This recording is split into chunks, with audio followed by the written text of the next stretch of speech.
work, but especially through personal tragedy, that kind of really brings it home, right? Yeah, so I want to share more about my race.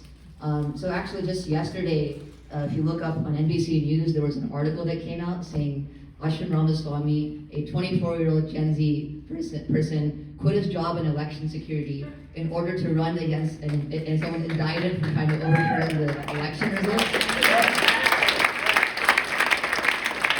So that's the big headline. But today I wanted to tell you more about why I'm running and what my story is.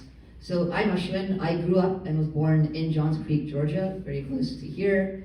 My parents are both immigrants from South India. Like many of us, we have such a big immigrant community. My parents left everything in India to take a new chance, to come to the US to try to start a new life for their children, and for me and my twin brother, Arvind. And this bet was risky, but it paid off. I was able to grow up and go to amazing schools, be in a safe community. I went to Chattahoochee High School, which is pretty close by here. And ultimately, I also learned about the values and culture, which from my parents as well. I would go to Indian community centers and I learned about the value of seva, is what we call, which means giving back to the community and giving more than what we take. So throughout my life, I've always been reminded by everyone, parents, mentors, friends, of the importance of giving back to our community and helping others out. So when I ultimately, after I finished high school, I was able to do computer science at Stanford. And most people there would just go to Silicon Valley, make a ton of money. But for me, I remember the importance of service. So in 2020, I started working in the federal government on election security and cybersecurity, because I saw that we needed more people who understand technology, working in the public service and the public interest. That's also what led me to later go to law school in DC and further get involved in these issues around how do we deal with the technologies of the future and how do we best protect society from all these different issues. And finally, it's also what's led me to decide to come and serve my own community and run for office. Because those same opportunities which allowed me to be successful in my own career, I see that those opportunities are dwindling now. Some of my teachers that I had an amazing, he's still there, an amazing teacher in high school, Mr. Sharp, for biology. He's still teaching students now, and when I go back to see him, I see that teachers still have not gotten much more funding. They're still underpaid. They're not able to give the resources that the students need. And there's more and more issues around mental health in schools, more competition, the opioid epidemic. All these issues are still piling up. As Hamza mentioned, we still haven't expanded Medicaid. The students are going to school wondering if there's going to be a mass shooting the next day, right? So we still haven't passed common sense gun safety legislation. So I couldn't stand by and just see that our communities are continuing to just have all these things we're losing because the people in power are not focused on the issues that matter to us. The incumbent for this seat, his name is Sean Still. In 2020, he was working with then President Trump to try to overturn the election results. He actually signed false documents saying that Trump won Georgia, when in reality, we all know that Biden won by over 11,000 votes. In fact, he went against the Republican governor, lieutenant governor, and secretary of state. And that's when I realized that we need someone who can really stand up and say, this is wrong, and we need to follow integrity, not just what's politically expedient. And that's why I decided to run. I feel like for every minute someone like Sean Still is spending on these national, different things, the culture wars, that's 1 minute he's not listening to people like folks who need access to Medicaid, or people who are struggling because of access to reproductive health care.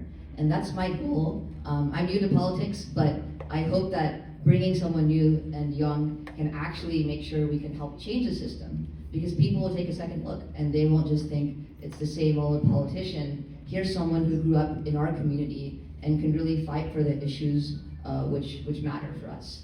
Finally, I'd say that this district is actually not a long shot. It's very flippable. It's the most purple district in terms of state Senate seats in Georgia this cycle. In 2020, Biden and Trump went neck and neck. I think it was 48.5 Biden, 51.5 for Trump. And in fact, Senator Warnock now won the district in the 2022 runoffs. So it's to kind of see it where, by showing that we have a serious candidate who's willing to put in the work and is not extreme, voters understand that. And they're not going to just look at party and vote party line. They're going to vote to see who are the people who actually listen to the voters and put the people first. So for that, I need all of your help. I have a website, ashwinforgeorgia.com. Please visit the website. You can sign up to volunteer, canvass. We need to knock on lots of doors. If you're able to make grassroots donations, as low as even a couple of dollars, all of that adds up and helps us to create that power in order to make sure we empower the next generation to really lead for the future. And thank you so much, and I would love to hear your questions.